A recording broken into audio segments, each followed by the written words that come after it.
இங்க இருக்கிற மக்களுக்கு குடிக்க தண்ணி இல்லாம தவிக்கிறாங்க. அதுக்கு தீர்வா காவிரி தண்ணியை கொண்டு வரலாம், மக்களோட தாகத்தை தீர்க்க. கொண்டு வந்தாங்களா? நாகப்பட்டினத்துல தண்ணி இல்லையா? நான் திறந்த எல்லா குழாயிலையும் தண்ணி வந்தது. ஒருவேளை அவரு குழாயில வரலையா தெரியல. நான் கரெக்டா அந்த ஊருக்கு போறதுக்கு முன்னாடி அந்த ஏரியாலேயே அந்த பவர் கட்டு ஒக்கால ஓழி கரண்ட் நாங்க கட் பண்ணாம இருந்தா 1000 பேர் செத்து இருப்பாண்டா, எல்லாம் குரங்குக்கு பிறந்தவனுங்க. அப்புறம் நான் திருச்சிக்கு போய் நான் பேச ஆரம்பிச்சதுக்கு அப்புறம் அந்த ஸ்பீக்கருக்கு போற அந்த வயரு கட்டு. உன் மைக்கு வேலை செய்யலாம், நீ சொருவுறத கரெக்டா சொருவுலன்னு அர்த்தம்.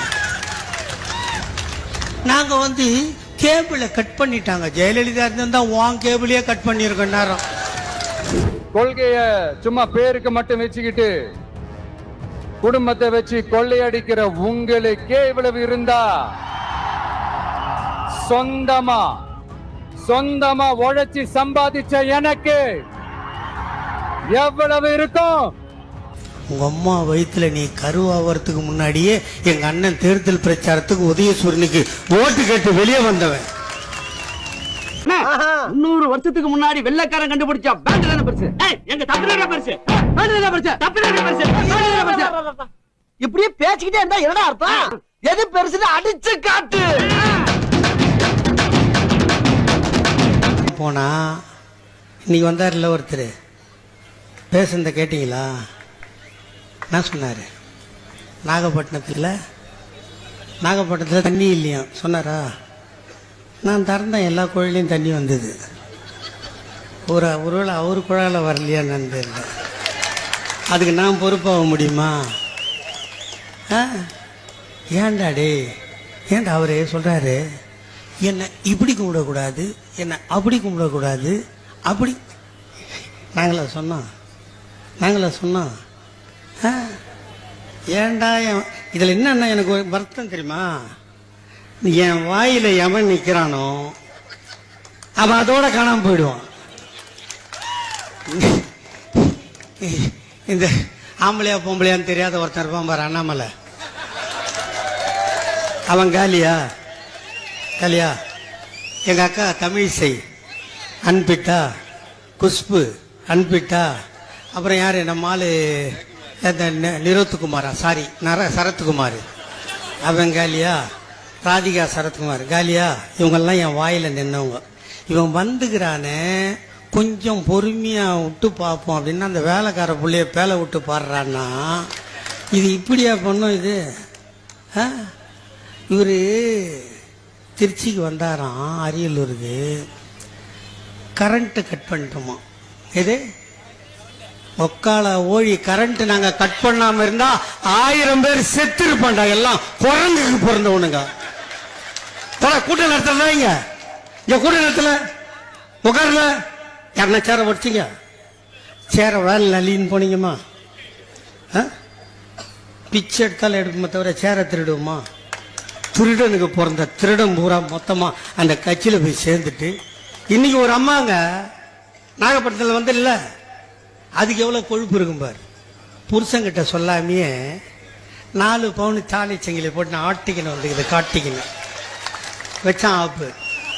அது சொல்லுது, அது மாட்டிக்கின்னு வருமா, ஆட்டிக்கின்னு வருமா, எவனா அர்த்தம்னு போயிடுவானா? அது எங்க போலீஸ் கிட்ட சொன்னா நாங்க கண்டுபிடிச்சிடே. நாட்டு மக்களை பாக்குறதுக்கு எங்களுக்கு போலீஸ் பத்தாத, நாங்க வேலையான்னு சுத்தி நிக்கிறோம். உனக்கு எவன் திருடி இருப்பான்? அந்த கூட்டத்தில் அவனை தவிர வேற எவனா இருப்பானா? ஏண்டா என்னடா இது? திருச்சியில நீ வரேன்னு சொல்லி 8 மணி நேரம் கரண்ட்டை கட் பண்ண அந்த மரக்கடை ஏரியால அத்தனை பேரும் கரண்ட் கம்பியில தான் மாத்தவங்கிறான். இவங்களை என்னன்னு சொல்றது? குரங்கெல்லாம் இப்ப எதுவும் தாவறது இல்லை பத்தியா? குரங்கு ஏற்கனவே இப்ப தாவத பத்தியா? ஏன்னா இவனுக்கு ஆரம்பிச்சிட்டானுங்க. நம்மளுக்கு பதில் இவன் வந்துட்டான், நம்ம தாவ வேணான்னு முடிவு பண்ணிட்டு. அது பரவாயில்ல, இதெல்லாம் சொன்னாலும் பரவாயில்ல. அவன் பிரச்சாரம் வேன் வாங்கினான், அதுல மைக் வேலை செய்யலையா? உன் மைக்கு வேலை செய்யலாம், நீ சொருவுறத கரெக்டா சொருவுலன்னு அர்த்தம். அது நீ யாருக்கிட்ட கேட்கணும்? பஸ் எவன் செஞ்சு கொடுத்தானோ அவங்ககிட்ட கேட்கணும் இல்லையா? அதை நம்ம மைக்கெல்லாம் போட்டு தரான். நாங்க கேபிள கட் பண்ணிட்டாங்க. ஜெயலலிதா இருந்தா உன் கேபிளையே கட் பண்ணிருக்கோம். நேரம் ஞாபகம் வச்சுக்க. ஆனா இவ்வளோ சாப்பிட்டான ஒரு தலைவரை நான் உலகத்திலேயே பார்க்கலடா என் சாமி. அவெல்லாம் பண்ணா நீயும் நானும் ஒண்டி வரையான்னு கேட்காத குறையா கேட்டானா? நீ சொல்லுமா, நீங்க உங்க நெஞ்சில கை வச்சு சொல்லு. அம்மா உங்களை தான்மா கேட்குறேன், அப்படி தானே கேட்டான். பார்த்துக்கலாமா வரியா? யாரை போய் யாரா கேட்கறது? யாரை போய் யார் கேட்கறது? நீ பிறந்தது 1974. உங்க அம்மா வயிற்றுல நீ கருவாகிறதுக்கு முன்னாடியே எங்க அண்ணன் தேர்தல் பிரச்சாரத்துக்கு உதயசூரனுக்கு ஓட்டு கேட்டு வெளியே வந்தவன். 14 வயதில் எங்கள் ஐயா கலைஞர் தமிழ் கொடி ஏந்தி வீதிக்கு வந்தால் எங்கள் அண்ணன் 12 வயதில் திமுக கொடி ஏந்தி மேடைதோறும் மூலையில் உட்கார்ந்து தலைவர்கள் பேசுகின்ற பேச்சை ரெக்கார்டிங் செய்து முரசொலிக்கு கொடுத்த மாவீரன் எங்கள் அண்ணன் தளபதி. எமர்ஜென்சி காலத்தில் ஓராண்டு மிஸ்ஸா சிறைவாசம், திருமணம் நொடிந்து 3 மாதங்கள் ஆனது. என் தாய்மார்களே, உங்கள் நெஞ்சிலே ஈரம் இருந்தால், உங்கள் இதயத்தில் கருணை. ஒரே ஒரு படம் ரஸ்கல் எடுத்துட்டு அதை வெளியே விடாத போது இங்கிருந்து கொடநாட்டுக்கு போய் சப்த நாடியும் சுருங்கி போய் ஓம்பொருள் எங்க இருக்குதுன்னு உனக்கே தெரியாம அப்பனும் மவனும் குளிர்ல காத்திருந்து என்ன பண்ணீங்க? அம்மா அம்மா அம்மா அம்மா அம்மா அம்மா ஒரு படம் எடுத்துட்டம்மா, நாட்டையே காப்பாத்துறம்மா, எங்களும் கொஞ்சம். அப்ப எங்கடா போச்சு மயிர் வீரம்? பிச்சைக்கார நாய காலில் விழுந்து கதறின நாய் நீ. உயிர் போனாலும் நெஞ்சு நிமித்தி நிக்கிறவன்டா திமுக காரன். ஓராண்டு மிஸ்ஸா, பாதி பேருக்கு கண் தெரியவில்லை, பாதி பேருக்கு காது கேட்கவில்லை, பாதி பேருக்கு நடக்க முடியவில்லை. ஆனாலும் திமுக என்ற 3 எழுத்தால் நாங்கள் உயிர் வாழ்ந்து கொண்டிருக்கிறோம். எவனிடம் நாங்கள் மண்டியிட்டதில்லை. கேட்டு நீயா நானா ஒத்திக்கு ஒத்த வரியாவா? யார்கிட்ட பேசுற? எனக்கு என்ன நல்லா தெரியும்டா. உன்ன மாதிரி ஒரு 47 பேர் வந்தான், வரவெல்லாம் எங்களை ஒழியணுமா. அவன் ஒழியிற நேரத்தில் வந்து எங்க கிட்ட ஒழுவான். எங்களுக்கு கருப்பு சிவப்பு கொடி ஒன்று வேஸ்ட். போத்தனமா இல்லையா? கடைசி காலத்தில் இங்கே தான் வருவான். இல்லை நம்மளை எதிர்த்துக்கினே இருந்தோம்னா ஒரு ஆயுசுல செத்து போயிடுவோம். உண்டா இல்லையா? நான் சொல்றேன், எங்க ஆத்தாளுக்கு நான் அப்படி இப்படி பிறந்தவன் இல்லை, ஒரிஜினலா பிறந்தவன். ஒரு கட்டத்தில் என்ன சொன்னான், கலைஞர் தாத்தா சிக்காயிட்டாரு, செத்துட்டாருன்னு சொன்னான். அப்ப நான் சொன்னேன், எங்க ஆத்தா ஒருத்தனுக்கு பெற்றிருந்தா எல்லாருக்கும் சமாதி கட்டிட்டாரா. இன்னும் ஒரே ஒரு பெரிய சமாதி கட்ட வேண்டியது. அது கட்டினா தாண்டா என் தாத்தன் சாவான்னா. என் தாத்தன் கட்டித்தேன்டா செத்தான். யாரா? ஆண்டவனை பார்த்திருக்கீங்களாடா? எவனாவது ஆண்டவனை பார்த்திருப்பீங்களா? ஆண்டவன் தாண்டா நேரா வந்து அவதரிச்சார் எங்க தாத்தா கலைஞர் ரூபத்துல. நீ சவாலுக்கு கூப்பிடுறது வேற எவனா கூப்பிடு. உங்க முதலாளி இருக்கான்ல நரேந்திர மோடி மாமா, அங்கிள்னு கூப்பிட்டா, அங்கிளும் கூப்பிட்டா எங்களுக்கு கோபம் வருதா? நான் திருப்பி மச்சான்னு கூப்பிட்டா சொல்லு, ஏன் மச்சான் உனக்கு எழுதி கொடுக்குறாங்கல்ல, அந்த பிட்டு எழுதுற பசங்க கூட ஒழுங்கா எழுத மாட்டானுங்க மச்சான். இங்க வா மச்சான், பஸ் ஸ்டாண்ட் இருக்குது, ஆஸ்பத்திரி இருக்குது, கூட்டுக்குடியிரு தண்ணி இருக்குது, ரோடு இருக்குது, எல்லாம் இருக்குது மச்சான். தப்பு தப்பா எழுதி தரான். அவனை கூட்டு 2 கன்னத்திலே அறிஞ்சு நல்லா எழுதுறோன்னு வச்சுக்கோ. நாங்க எதிரிய கூட எங்களுக்கு சமமா இருக்கணும்னு நினைக்கிறோம். ஆனால் நீ என்ன ஒன்னா பேசு. காசுக்கு வாங்கினதுக்கு 3500 கோடி ரூபாய் நரேந்திர மோடி கிட்ட வாங்கிட்டாங்கன்னு சொல்ற. இதுல வேற சொல்றான், இன்னைக்கு அந்த லைவ்ல பார்த்தேன், எங்களை அணில் குஞ்சு என்று யாரும் சொல்ல. நாங்களாடா சொன்னோம்? எனக்கு அப்பதான் சிரிப்பு வந்தது. ஊடகத்துக்கெல்லாம் இல்ல, அந்த துண்டை போட்டுக்கினேன். ஆமா ஆமா எங்களை அணில் குஞ்சு என்று சொல்லாதீர்கள். உன் தளபதியை பெத்து போட்ட அவங்க அப்பா தாண்டா சொன்னான் நாங்க அணில் குஞ்சின்னு. எங்களுக்கு என்ன குஞ்சின்னு எங்களுக்கு என்ன தெரியும்? அவன் தானே சொன்னான். 2011 மாண்புமிகு அம்மா அவர்கள் வெற்றி பெறுவதற்கு ராமருக்கு அணில் எப்படி உதவி செய்ததோ அதை போல நாங்கள் ஜெயலலிதாவுக்கு உதவி செஞ்சோம். சொன்னது யாரு? ஒப்ப. அப்படி கேட்கணும்னா அவங்கிட்ட போய் சப்ப. எங்களை கேட்க. அதே மாதிரிதான் இந்த தாவாய்க்காவும் அழிய போகுது. அவன் 2 படம் எடுத்து வச்சுட்டான் தம்பி. ஒரு படம் வந்துருச்சா, இப்ப இன்னொரு படம் வச்சிருக்கான் ஜனநாயகனா. அது ஜனவரி இல்ல மார்ச் மாசத்துல விடுவோம். அது ஓடலன்னா தப்புடு குச்சி இதே கேரவல்ல ஏறி ஷூட்டிங் கம்பெனில போய் நின்றோம். இந்த நடு ரோட்ல சுத்துது பாரு அணில் குஞ்சு, அது ஸ்கூட்டர்ல அடிபடுமோ, ஆட்டோல நசுங்குமோ? வேணாம், உங்களுக்கு அந்த நிலைமை வேணாம். நீங்களும் என் தாய் தப்பம் பெற்றவன் தானே, நீங்களும் மனிதர்கள் தானே. உங்களுக்கு அறிவு இல்லையா? எவன் சொல்றானே இன்னைக்கு என்ன சொன்னாரு? 14 ஆண்டுகளுக்கு பின்னால் வந்திருக்கிறேன். இந்த 14 வருஷம் வரக்கூடாதுன்னு ஒண்ணு யாருன்னா தேவை போட்டாங்க. நாங்க யாருன்னா தடுத்தோமாங்க? சொல்லு, எதுக்கு வந்த? அது வேற சொல்ற, என்னை சனிக்கிழமை சாயந்தரம் வருகிறேன் என்று கேவலமாக பேசுகிறார்கள், யாருக்கும் நான் தொல்லை கொடுக்காமல் வர வேண்டும் என்று. பாராத்திரி 12 மணிக்கு மேலவா? உனக்கு ராத்திரியில் வர்றது தெரியாத கதையாண்ணா? நீ அதில் கை தேர்ந்த ஆள் தானே.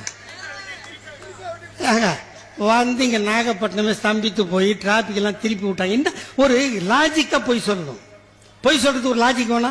யாருக்கும் தொல்லை இல்லாம வரணும்னா நைட்டு 12 மணிக்கு மேல வந்து 4 மணிக்கு போயிடு. யாருக்கும் தொல்லை இருக்க. உனக்கு நைட்ல டிராவல் பண்றது ரொம்ப பிடிச்ச வேலை உனக்கு அந்த வேலை. அதனால இது சீன் காட்டுற வேலையோ இல்லையோ, இது உயிரை கொடுத்து உழைக்கிற வேலை.